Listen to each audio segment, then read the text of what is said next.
everybody? What's happening, everybody? Tuesday, February 4th, 2025. My name is Kevin Smith. Thank you all so much for tuning in to Loud Majority Live. We got a jam-packed show for you guys today. We're going to be talking USAID, or what used to be USAID, now is just an empty building in Washington, D.C. I know none of you noticed, but, we're going to talk about this because in practicality, USAID is like 0.7% of the federal budget. And when it comes to the dramatic spending cuts that need to happen in order to get our debt under control, admittedly, the USAID really is not going to have much of an impact whatsoever. But it will have an impact on other things. It will have an impact on the morale of the nation. Why do I say that? Because some of the things that USAID funds is absolutely insane. Absolutely insane with virtually no oversight. And you can tell how insane it is because all of the right people are very, very sad that this is happening. And of course, you see by the thumbnail today, I'm talking about the joyless Reed. I'm talking about Jen Psaki. I'm talking about Van Jones and a great many others. Of course, when we have to find the most rational of all takes in every way, shape, or form, we're going to look to Scott Jennings on CNN because Scott Jennings is having just way, way too much fun over there. Of course, there was a protest outside of the USAID yesterday. We'll show you some of the highlights of that where Senator Chris Murphy all but admits the USAID funds regime change all over the world. Something that I think I'm sick of, something that I think you are sick of, something that I think most of us are sick and tired of. The left used to be sick and tired of it until Donald Trump did it. Hey, what are you going to do, guys? Turns out elections have consequences.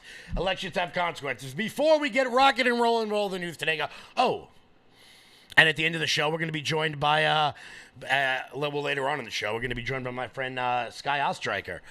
She's a Democrat here in New York, and she's not batshit crazy. She's not insane. So I wanted to introduce you guys to show you that there actually are some normal people here in New York who are still registered Democrats, although I've got a feeling she's coming around the mountain. Let's see what you guys think. Before we get started, guys, hit that thumbs up button. Share this video out all over the place. We got big numbers popping in already today. I'm liking it a lot. So let's pop in. Let's see one of the live chats. Tim, what's going on? Oh, yeah. In other news, before we get into the USAID, Bobby Kennedy was voted out of committee today in the Senate Finance Committee. The big question mark on that committee, of course, was Senator Bill Cassidy of Louisiana.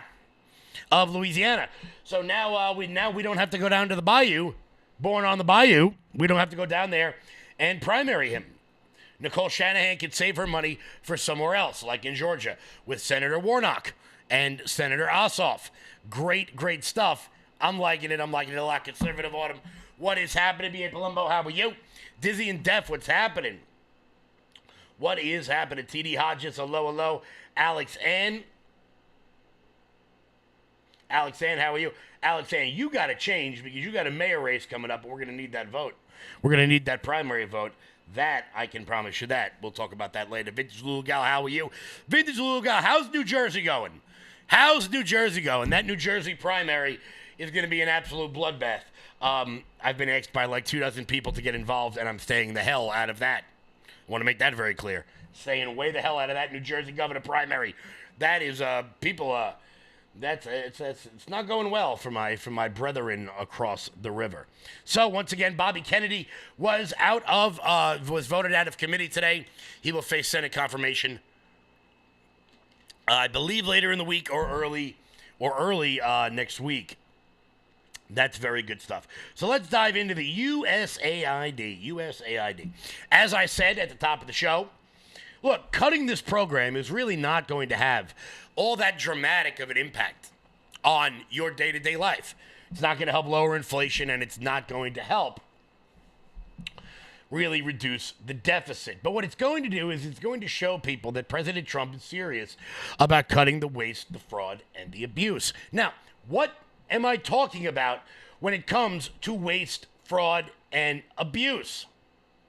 What am I talking about? Well, Carolyn Levitt put it pretty succinctly yesterday when she just showed some, not all, but some of the policies that are going to get cut.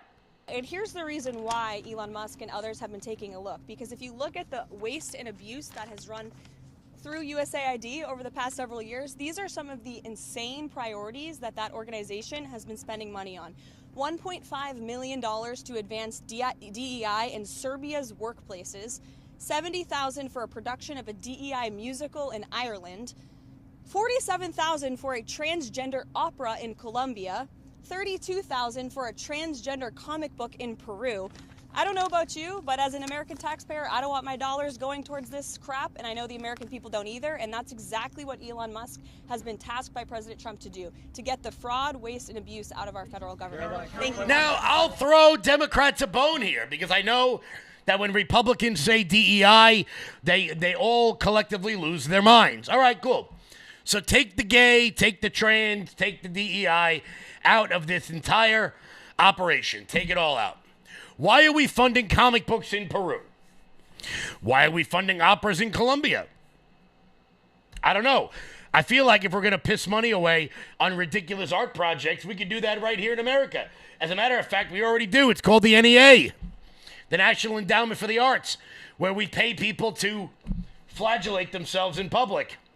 If any of you have ever seen some of these modern artworks and wonder who pays for it, just know it's you. Just know it's you. But naturally, all the right people are losing their minds over this.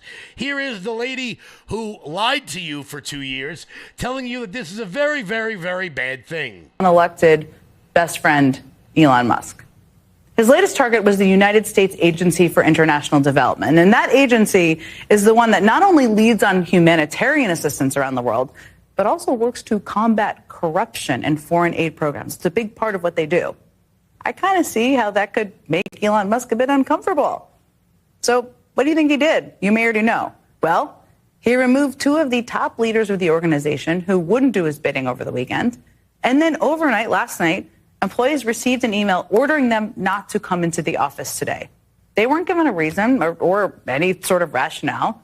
They were basically just told not to show up. Many were even blocked from the system and locked out of their email accounts. We're also seeing something similar happening in the Treasury Department. In the last few days, Elon Musk and his Doge pals have been granted access to the federal payment system that handles paychecks to federal workers, Social Security checks, tax refunds, and basically incredibly sensitive personal information about anyone who gets those payments.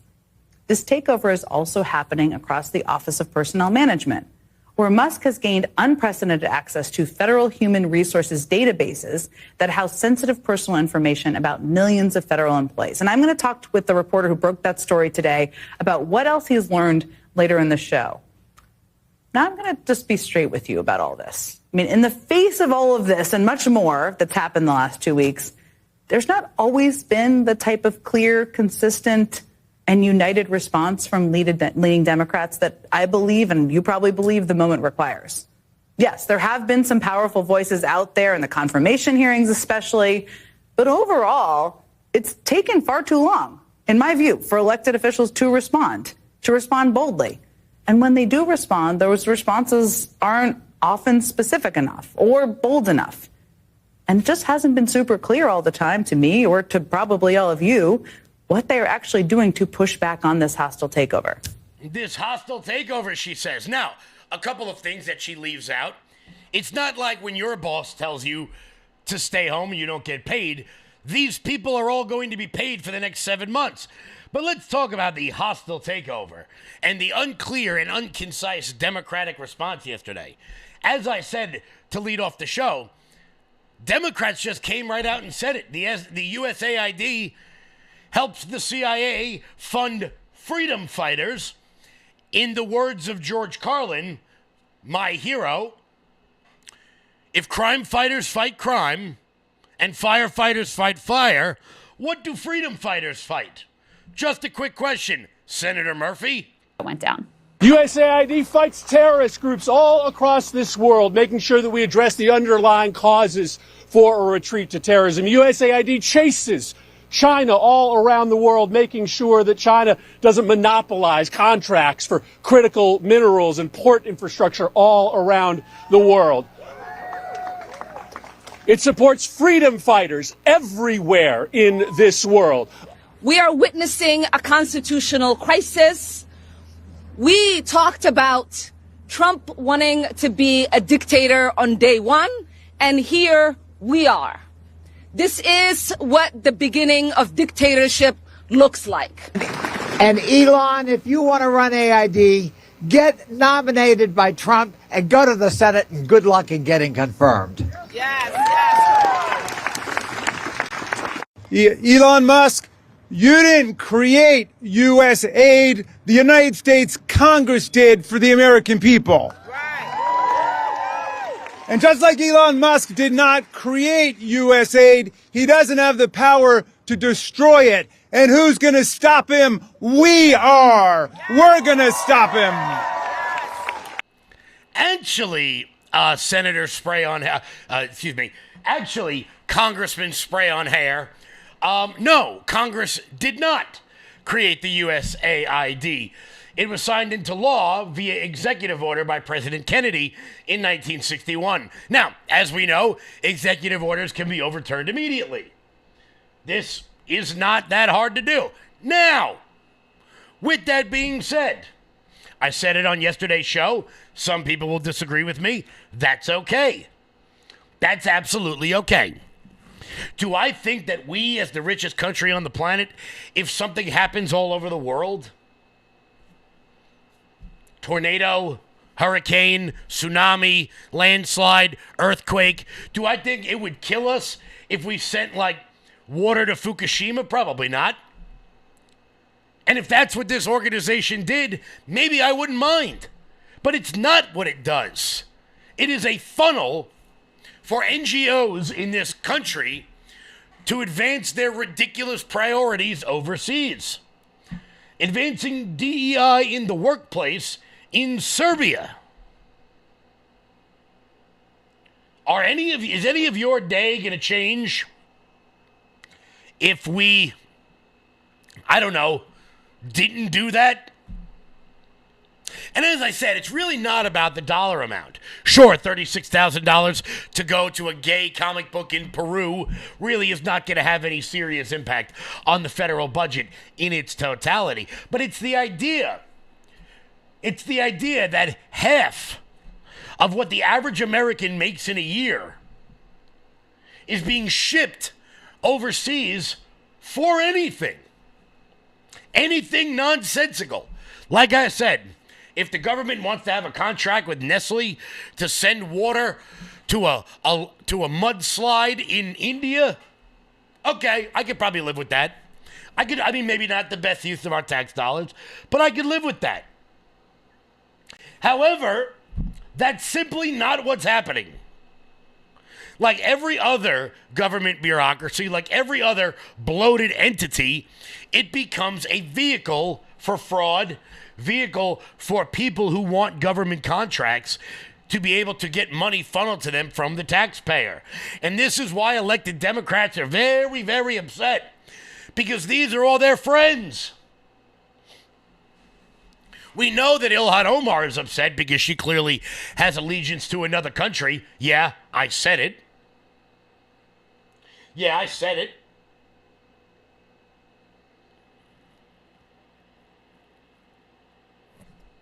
Should be fairly obvious.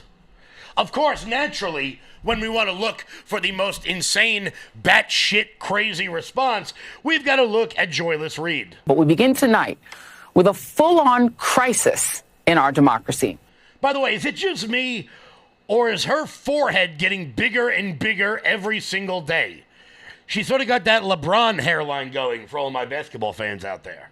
As federal workers are literally locked out of their offices while operatives working for a private citizen essentially take over our government. Their tactics include turning off our federal websites, deleting government-funded research that you, the taxpayer, paid. Oh, no. shutting off websites. Lord, let me clutch my pearls. To impose speech codes. Speech codes? You mean like hate speech legislation that people like Joy Reid perpetuate every single day? Bullying news organizations by demanding interview transcripts. That's a lawsuit. Implementing an FBI purge, locking federal workers out of their computers, and even turning them away at their offices while giving themselves, without congressional or any other authorization, full access to the personal data of tens of millions of Americans, including Social Security recipients, FBI agents and officials, military and government contractors, and every single employee of the federal government. All of that data in private hands that you did not authorize, even if you voted for Donald Trump. This as Trump installs unqualified minions at the heads of every federal agency, knowing that they wouldn't stop this even if they knew how. At least when he's not threatening multiple trade wars or vowing to launch a new age of American imperialism by colonizing the indigenous people of Greenland and the Panama Canal, all while congressional Democrats issue strongly worded letters, plus holding a press conference today, and congressional Republicans sit back and let the federal government they work for collapse all around them, while they occasionally beg Trump for tariff mercy for their states. Ladies, I've got a question. Ladies, seriously, I've got a question. How do you wear earrings that big and not have your ears fall off? That's a serious question. Like, those things must weigh like 10 pounds. How do they do that? But that's besides the point. Joy Reid is very concerned with democracy and the takeover of the American government. Of course, Joy Reid was not so concerned when Democrats wanted to, say, pack the Supreme Court in order to get their explicit ends. See, Democrats love democracy when they win. They love it when they win.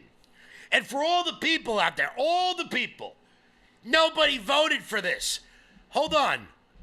I literally voted for this. Chat, raise your hands. Let's see your use of the emojis. Raise your hand if you definitely voted for this. I definitely voted to stop funding operas in Colombia. I'll be honest with you, we probably shouldn't fund operas anywhere because the opera sucks. Yes, I know my friend is a very famous opera singer, Chris Macchio, and someone else in my life. But, opera sucks. If you want to watch it, go watch it, but I don't really want to pay for it. Kind of like abortion. Guys, we'll be back in 1 second. Before that, Mike Lindell. I'm excited to announce that we're having our first ever mega sale on overstock clearance and brand new products. For example, save over 50% on this season's flannel sheets. Queen size only $59.98. Kings only $69.98. They sell out fast every year, so order now.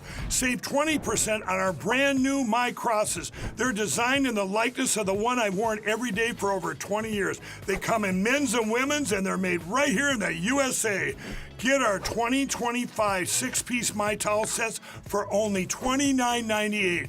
Our initial quantities are extremely low, so get them now before they go.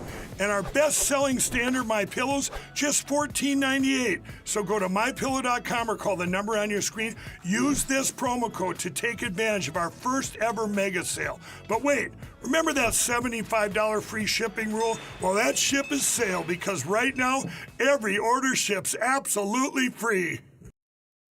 Guys, head on over to MyPillow.com, promo code LOUD. That's MyPillow.com, promo code LOUD for up to 80% off everything on the website. MyPillow.com, promo code LOUD. So, obviously, more people are very, very upset about all this. The ending of USAID, an organization that I want to be clear, and be honest with me here. Be honest.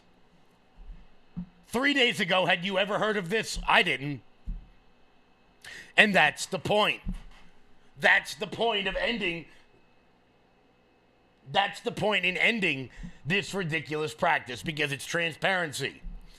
I did not. First off, I really want to know this. I really want to know this. Which member of Congress earmarked $36,000 for gay Peruvian comic books? Because that person needs, I don't care if they're a Republican or a Democrat. I don't care if they're a moderate Democrat that I happen to like. They need to go. They have to go. And they have to go immediately. They need to go immediately. Guys, we're going to get into more ridiculous reactions about this in just 1 second. Before we do that, hit that thumbs up button. Share the video out all over the place. We rock. We roll. Let's go. Sissy Mouse, how are you? Nancy Joy, how are you? We got 1,000 people watching. Let's see if we can crack that 300 Rumble mark, as we always do here on this show. Show's getting bigger and bigger every single day. Also, if you're watching on Facebook, do me a favor. Hit the @ button and tag your followers in the chat. We are like, let me see. Remember yesterday I told you we were edging closer and closer and closer to 50,000 followers. We're getting real damn close right now. We are getting real close. Boom! Just hit it, baby. 50,000 followers on Facebook. I got to be honest with you. I got to be honest with everybody. I know people don't. There's Zuckerberg. They don't like him, whatever. Let me explain something to you. Since Mark Zuckerberg has come out, since he came out on Joe Rogan and said that he wants to, like, moderate and go more to the middle, I have seen Facebook and Instagram blowing up. So if you guys are still on those platforms, make sure you're following all the pages. If you're watching there right now, Kevin, Dawn knows Kevin loves those even numbers. You're damn right I do. It drives me crazy. It drives me crazy when it's like, I'll tell you what drives me crazy. Looking down at the LFA followers section and seeing 99.3 thousand. That drives me absolutely insane. I have like one pet peeve on this two pet peeves. Don't walk in front of the TV and unrounded numbers. So guys, make sure you're following the page. Hit the thumbs up button wherever you're watching. Giddy up. Let's go. Hello, Marissa. How are you? Thank you for always sharing the video out. Thank you for always reposting this. Kelly, I know you're watching too. If you're watching on YouTube, hit that notification bell. We go live every day at 1 p.m. here. We like to have a wee bit of fun on this show. 50,000. I'm excited. That's really great. You're right, Alex. He still does censor people. And it's not going to be perfect, but it's getting better. I'm telling you right now, it's absolutely getting better. So, guys, more ridiculous reactions. We've got to go to Van Jones over on CNN, who says that people will die because of this. We can brag on Marco Rubio. I'd be happy to do it, but I'm going to tell you right now, people are going to die in very large numbers around the world who are expecting the United States to live up to our promises to get them medicine, to get them help. And when that happens, people are going to remember that. There are people right now who have HIV who are alive only because the United States is making sure of that. Donald Trump says, we don't care. You go die. That's the message from the United States government. It is the wrong message to be sending, and it opens up the door for China and other people say, at least we're a stable government who's not going to leave you out here to die. That's this is not an abstract conversation for people around the world. It's not an abstract. Look, is Van Jones right? Yeah, he is. He's right. People will die. Maybe, just maybe, if people like Van Jones hadn't blown this organization to an unbelievable proportion, maybe we wouldn't have to cut the funding for it right now.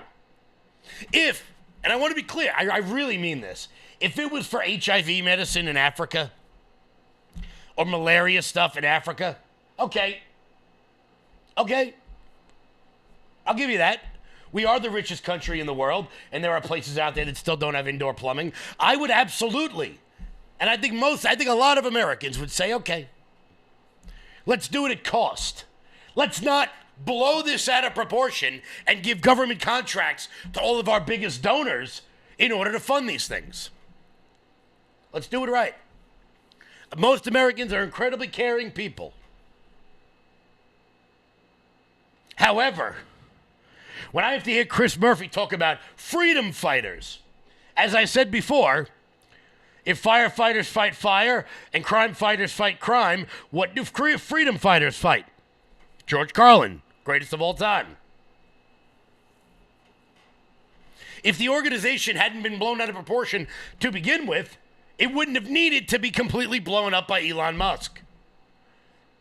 See, Democrats don't understand. They don't seem to get that every Republican action is based off the previous action that they have taken.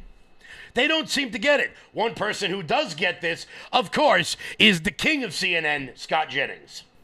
This Republican Party is the rule of law party. There are ways to address this. There are ways to zero out funding. There are ways to review things or change it legislatively. This is not that way.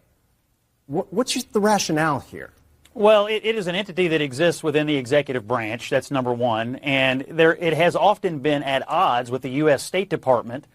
And that's not a good thing. As Marco Rubio said today, everything USAID does, or the bureaucracy does, needs to be aligned with the foreign policy goals of the United States. And so putting Rubio in charge of USAID today helps begin to achieve that alignment. I'm actually a supporter of American soft power. That's what we call it, soft power. I believe it's good. I believe it's often been used as a tool to help the United States combat influence from China and other adversaries around the world. But there is a difference between soft power and soft stupidity. So whether you're funding whether you're funding like DEI musicals in some country or transgender surgery somewhere or whatever, that is not what most Americans. Not what is happening. That is not what most Americans would say is an effective tool of U.S. foreign policy. On everything that I'm not. USA, I have a whole list right here. I mean, if you want me to forward it to you, I will. But the reality is, we have lots of money going to projects that don't do anything for the United States. Cut those projects. Many governments do that. But why Welcome to the Republican Party. That's what we're doing.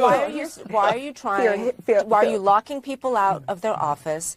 Why are you trying to tell people to stop working? Because the bureaucracy is non-responsive. Without the accountability of Congress, add one thing? Or Ashley, any Ashley, go ahead. It's hard to believe that someone that added $8 trillion to the U.S. deficit is really even serious about cutting costs. So I don't buy this argument that this is an effort to cut costs and make sure that there's not any government waste. It's an effort to cut stupidity. These programs, and I could read out the whole list. If you'll give me 60 seconds, I'll read the whole thing. But there is a difference between smart soft power and dumb spending by left-wing ideologues who inhabit this bureaucracy. This is the president's efforts to undermine government one agency at a time. He's signing an executive order to get rid of the Department of Education, probably as we speak. That's what this is all about. It's an effort to undermine our government one agency at a time. Who's running the government? I mean, I know you know how this works, but the president's in charge. Your president is. You can't undermine your own government. He's in charge of the bureaucracy, and all they're asking for, Phil and everybody else, is for the money that we spend around the world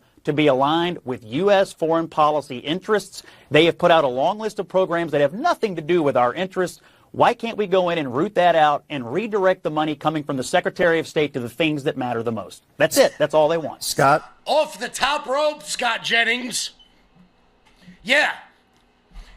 It's about stupid spending. And to the lady in the middle, look, I love the fact that, like, everyone on CNN now, whether it's the anchor or the two women to the right, who the hell are these people?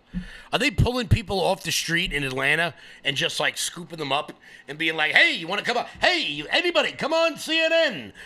Who are these people? CNN, the most trusted name in news for the 47 people still watching. I could stick my head out the window and more people would hear it than hear CNN. That's a real shame.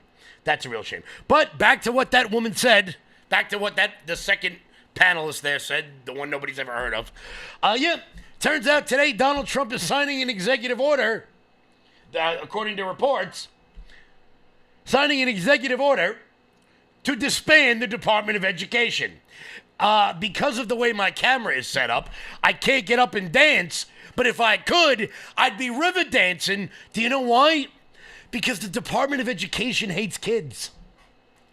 They hate kids. They're there to allow the teachers union to continue to suckle at the teat of the American taxpayer while providing less and less quality results. So Donald Trump may be getting rid of the teachers, the Department of Education today. In 40 minutes. Oh, happy day. Let's go. That was a 45-year experiment that didn't work. But hey, nothing is more temporary. Nothing is more permanent than a temporary government program. Guys, hit that thumbs up button. Share the video out all over the place. We're rocking. We are rolling. Head on over to lfatv.us. That's lfatv.us. That's your home base, your mothership, your landing pad for all things LFA-TV related. Check out the LFA-TV store. And while you guys are there, consider becoming a monthly donor over at lfatv.us. That's lfatv.us. Guys, in just a second, I'm going to do something I've never done. I'm going to have a Democrat on this show. I'll be honest with you. I didn't tell her this because I didn't want to call her out. But I got a feeling she's going to be coming around the mountain any day now. I'm waving her in from third. Everybody, we'll be right back with Sky Ostriker.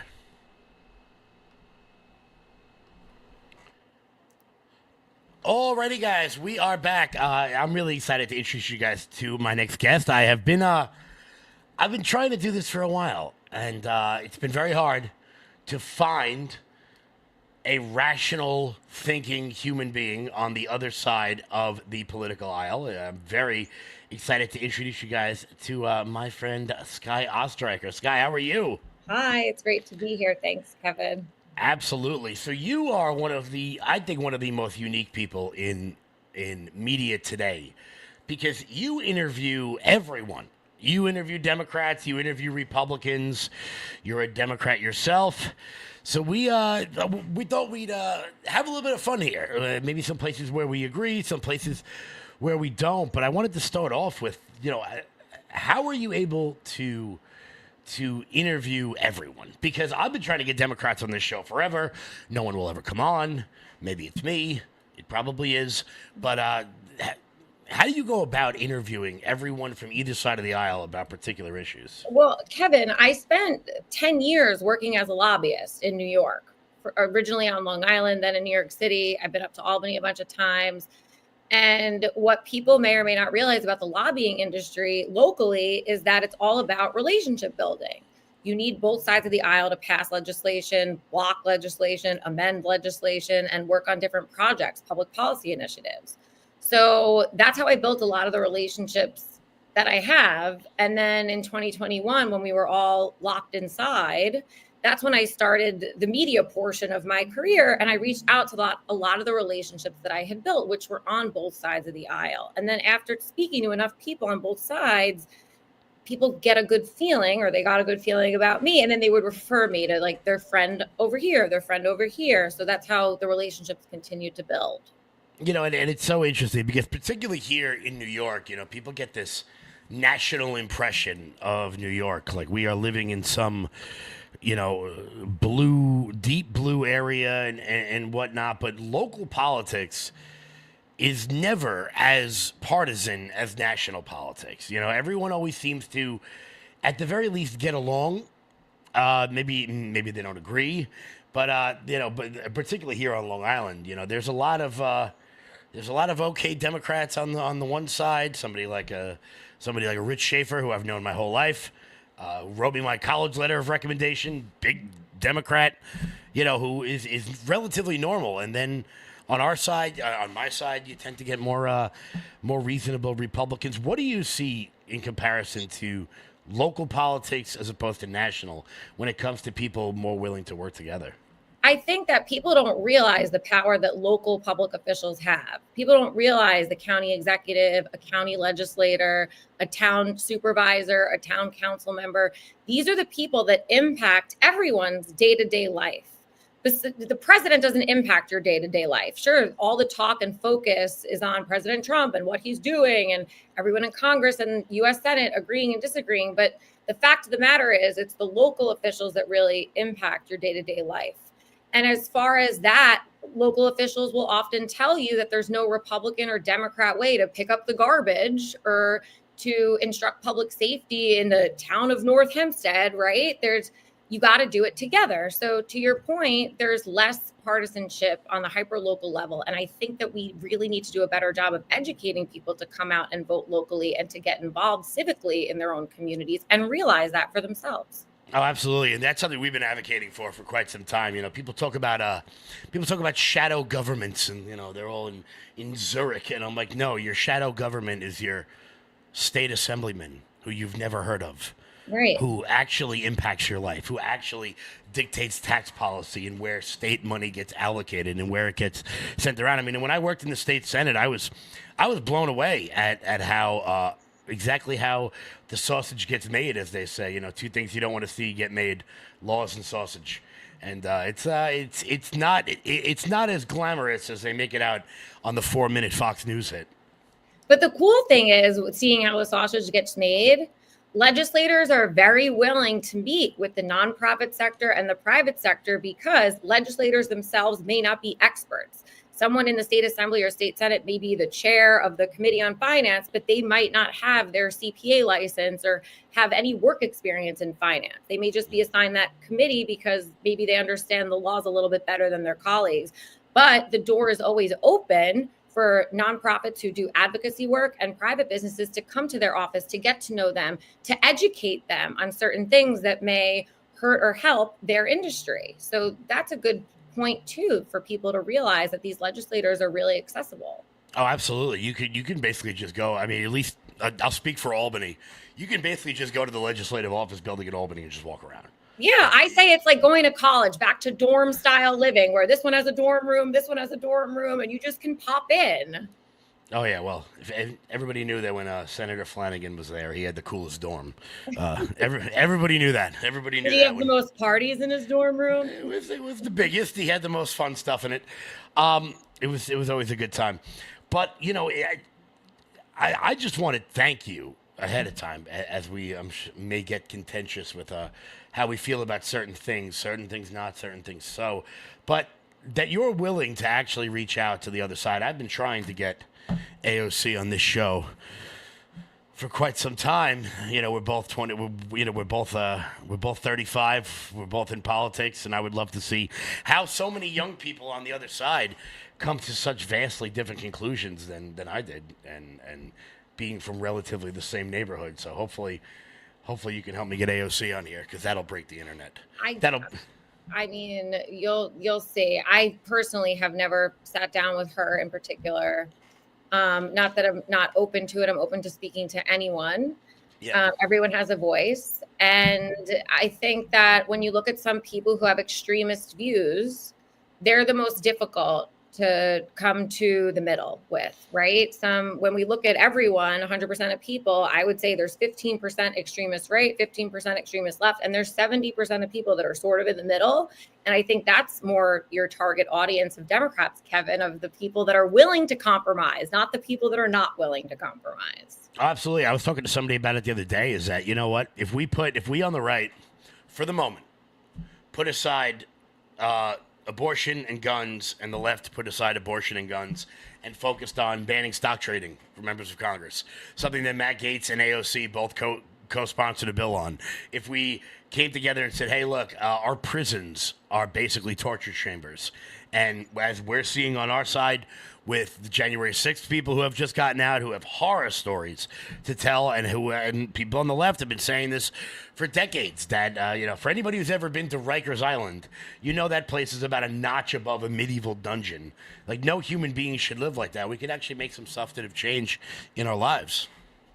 That's true. And I think more people have to be willing to come to the table to advocate to their local legislators and to really get involved and share some of these viewpoints and not come at it as an extremist that's not willing to compromise. Once again, guys, we're with Sky Ostreicher, the political personality, one of my favorite people on social media, because you actually get real questions asked to our elected representatives by real human beings, rather than the people over on CNN. So we have a mayor's race coming up, and I think every registered Democrat in the 5 boroughs has thrown their hat in the ring to run for this race. I think we're up to like 9 now, and we're still waiting for the big one.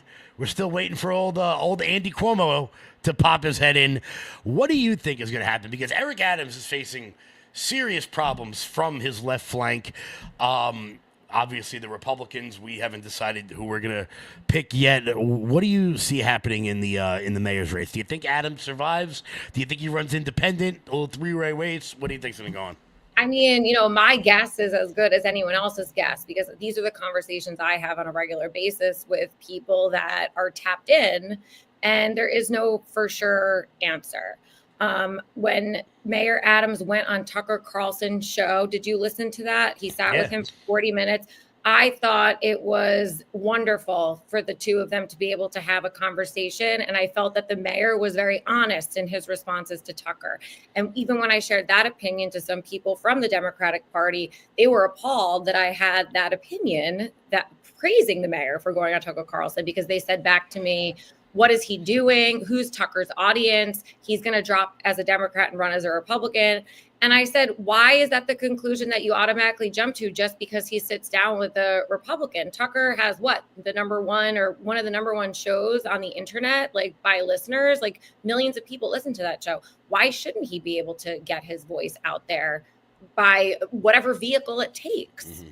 Oh, absolutely. And you know, I just for the people who are on the more traditional right, when they leave the mainstream media, they get so much better. Whether it's Tucker Carlson or Megyn Kelly or Piers Morgan or people like that, they get to be themselves in such a way. For anybody, everybody remembers Megyn Kelly on Fox and Tucker on Fox and Piers Morgan on every channel on TV. I think he's going to host a gardening show next. But he's literally done everything.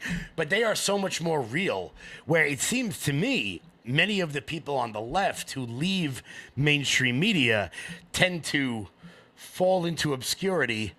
I'm talking to you, Don Lemon, and they just tend to drift away. And I think it's interesting to see the sort of decentralization and the de-evolution of mainstream media as an entity, and with the rise of independent interviewers like you and independent shows like me. Right. I know. And that's where I give Trump a lot of credit. Do you remember when he coined the term fake news? That was years ago. Good old Jim Acosta. I bid you a fond farewell, my friend. With this fake news, I didn't believe it. But as we've come to see, people don't trust mainstream media anymore. We see the differences in the headlines and the way they report what's going on versus the independent media shows like me and you and everyone on social media who has turned into a de facto reporter. If someone's on the scene and captures something in real time and posts it on Twitter, Instagram, X, whatever platform people use, that's journalism. That's someone capturing and sharing something in real time. And it's not about a reporter being on site for a story, then going back to their editor, their assignment editor, their producer, working against the clock to publish their story at 5:00. People already have information. And sometimes, and this is where the bad part of social media comes in, sometimes theories, conspiracy theories, and improper news is reported and spiraled out of that. But again, to Trump's credit, opening up the White House press office now that anyone can be a credentialed member of the media to attend his press conferences. And he's encouraging independent and influencers to be part of the conversation. And I think that's a great thing. Oh, absolutely. I mean, on the first day at Carolyn Levitt's first press conference, there's a rule that most people don't know about that friends of mine in the White House press corps told me, that the Associated Press asks the first question every time. Mm-hmm. That's just the rule they've had. And she walked in and she just went, "Things are changing. Breitbart, what do you You're fired." And I was like, yo, she just upended, because what is the Associated Press anymore? We here on Long Island, we have a different name for the Associated Press, and it's every Newsday column. But, because that's all Newsday publishes now, is just Associated Press columns. But it's so many of the mainstream media, they don't know that they're just rearranging deck chairs on the Titanic. They're on a sinking ship, and they don't know it yet. But it's on the outside, I'm sitting here going, this is kind of funny to watch as ratings go further and further and further down, and trust goes further and further down, because they're never willing to admit when they got... I got something wrong the other day.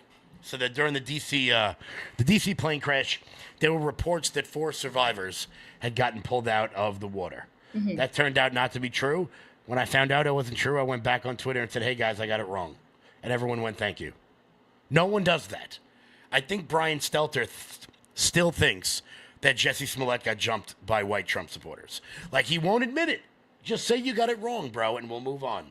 But they never do that.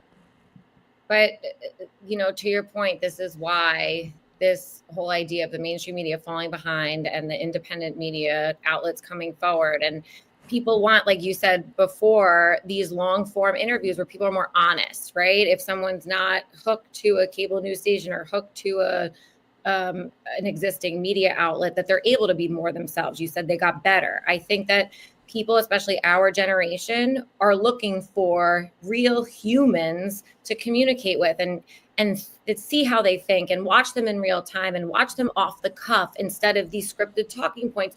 Everyone's done with that. We're done with that. Oh, yeah, for sure. I mean, I say it to people all the time. It is not hard to look really good in a 2-minute Fox News hit. Like, anyone can do that. But when you sit down with a Joe Rogan for 3 hours, or you come on my show for an hour, or anybody, any of the bigger Patrick Bet-David or any Young Turks, anybody you watch, you're going to find out who's full of shit really quickly. Mm-hmm. You're going to find out real quick who believes what they're saying, knows the facts, and is able to push through, because you can't hide in 3 hours. You can hide in 2 minutes. And I think a lot of those 2-minute guys are not going to last in public life anymore. In 2021, when we had all these New York City races and state races, everyone was on the ballot in 2021, but we were all locked inside. So there was no way for anyone to go out and meet candidates or go to a cocktail party or to hear people speak off the cuff on a panel event, anything like that. So that's when I did my video series. It began as Life Before the Virus. Then it morphed into a partnership with the Herald Community Newspaper Group, then with Schnepp's Media, and then ultimately with City and State before I went out on my own. But I did 450 Zoom interviews like this with candidates. Every candidate, I said, if you're running for office in New York, I would like to grant you an interview. And it was a short interview. Oftentimes it was 3 questions in 3 minutes, but I didn't ask any policy questions. I asked off the cuff, who are you? What are you passionate about? What inspires you? And the hardest question, Kevin, for some of these candidates was, what do you do for fun? And you could tell a lot about someone based on their reaction to that question. What do you do for fun? Because so many of these people, they've been drones for so long. They've just, like, they've never had an original thought. And the longer you stay in office, the worse it gets. You know, I mean, there are some people up in Albany that I met when I was up there, and I'm like, you're not a person anymore. You're like, it's just blah. There's just boring. And why aren't they voted out? That's because people don't realize everyone listening, you have a voice on local elections. Forget it. Yes, vote every 4 years for president and for Congress, whatever. But really focus on local. And these people that you're talking about who have been in Albany for their whole life, their whole career, it's time for some new people to get in there. I would like someone who's not eligible for Social Security yet to be in office. Mm-hmm. Like that would be nice. People who use social media. I think that's where it's at. People can say whatever they want about social digital media, but this is how we communicate with one another. This is how I met you years ago, connecting on social media. That's how we interact with one another. And guess what? That's how we get the news too. I have a television in my house here, and I don't have cable. I just have Wi-Fi television. I get whatever I want to watch, and I use social media all the time. I get my news from Twitter or X. Well, you know what it is first off, we're usually first, and for a long time, it was places like CNN were able to survive because they had international bureaus. If something happened on the ground in Europe or in the Middle East or in Asia, they had somebody on the ground within 10 minutes and they were ready to go. But now with the prevalence of X, with, your ability to actually say what you want on X, I mean, regardless of what happens, whether it's an attack in Israel or whether it's a plane crash in Philadelphia, there's somebody who lives around the corner from there with an X account who posted their Ring camera, and then that blows up. Then we see what goes on. It doesn't. We don't need them anymore, and they don't know it. So when they like look down at people like us, I'm just laughing, going, "You guys don't know. It's over. The era of Cronkite and Murrow and Rather and Russert, like you're done, guys. There will never be anything like that again. Well, it's just a matter of adapting. Maybe they disappear, or maybe they adapt. I mean, some of these companies are willing to adapt and utilize digital and social media a little bit more. And I think that maybe could that help legitimize them if they, adapted to the means by which we communicate more than their standard methods. Well, the problem is that then they would have to face public criticism. You know how much hate I get online for like posting. I'm gonna get hate for this. You're gonna believe me, when you interview me, you're gonna get hate. But you have to take that when you put yourself into the public sphere. Mm-hmm. When Jim Acosta the other day, he published his going away message at CNN. He posted it on X and turned off the comments. And I'm like, bro, that's why you don't work at CNN anymore, because they're so insulated in their bubbles. Like, one of these guys would never go to a protest in Chicago. Like, I went down to the DNC just to cover the Palestinian protests. Mm-hmm. They would never go to an Antifa rally just to see what's going on. I live for that stuff. I live for it. I wish I could do more of it. It's so great. Yeah. I don't like being allowed, like, large crowds I don't like that. So I opt out to parades and protests as well, I'll just say. Well, no, but you know what it is that's you not wanting to do that is a choice. They wouldn't do it because, we'll have someone else go do that. We'll have, the intern go down there while I stay in the air-conditioned office and complain. Well, Sky, thank you so much for joining us. I wanted to bring you on to let everyone know that there actually are Democrats in New York who aren't batshit crazy and are regular people. But I will keep working to bring you around the mountain. Yeah, no, it's great. And as you know, Long Island Democrat is very different than the New York City Democrat. And for what it's worth, I'm a Long Island Democrat, which here in New York City is viewed as a Republican. Well, any day now you'll be one of us. For sure. Sky, thank you. Let everybody know where they can follow you, how they can support your work. Thank you. I'm the political personality on Instagram, and that's where I am the most active. Alrighty. Scott, thank you so much. Thank you, Kevin. Alrighty, guys. We will be right back. Alrighty, guys. I want to thank Sky for coming on. Really awesome person. And as I said, she interviews pretty much everybody. So, guys, give her a follow at The Political Personality over on Instagram. Basically on all of the platforms. Guys, before we keep rocking and rolling today, because we do have some more news that I do want to get to, guys, head on over to loudmajorityusa.com. That's loudmajorityusa.com. Sign up for the newsletter. Check out our shop. So much good stuff over there, guys. Check out your St. Patrick's Day shirts that, for some reason, I can't show you because of I can show you this. For some reason, it's still coming up a little bit darker than it should be. Guys, check these out. loudmajorityusa.com. You can get the Kiss Me, I voted for Trump stuff for Valentine's Day. Kiss Me, I voted for Trump St. Patrick's Day t-shirt. We got all the good stuff over here, guys. And also, there's a massive sale happening over at the Loud Majority. Let's pop this up on the screen. All of this stuff is now half off over at loudmajorityusa.com. That's loudmajorityusa.com. Check it out today, guys. Thank you so much. That's the best way to support this show. Check out the giant sale we have going on over there. Also today, it turns out almost every country south of Mexico has agreed to begin taking repatriations of their illegal immigrants, something Donald Trump promised us on the campaign trail, and now we are getting it. Now we are absolutely getting it. Here was Carolyn Levitt. Trump is not messing around, and he's no longer going to allow America to be a dumping ground for illegal criminals from nations all over this world. And so El Salvador has not just agreed to the repatriation of their own citizens, but also illegal criminals from other nations who will then be sent to their prisons. Venezuela as well has agreed to repatriation flights, and Colombia also agreed to cooperate with the repatriation of illegal Colombian nationals that we have found in the interior of our country. And I can also confirm that today, the first flights from the United States to Guantanamo Bay with illegal migrants are underway.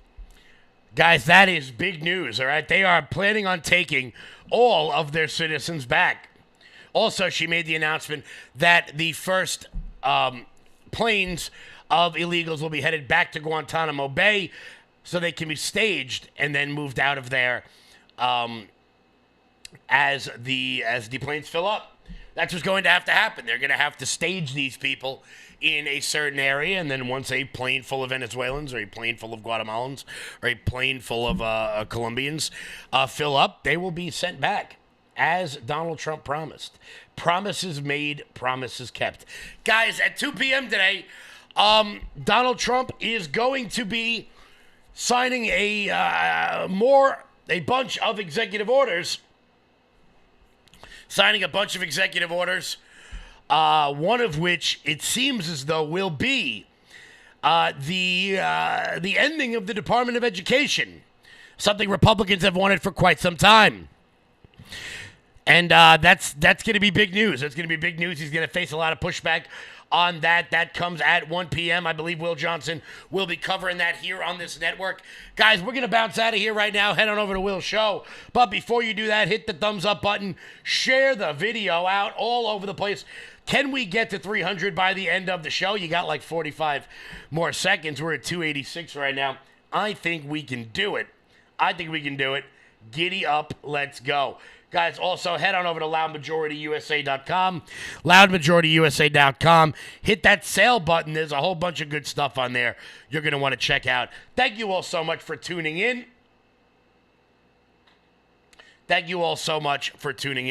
We'll catch you guys back live tomorrow. Until then, everybody, stay loud.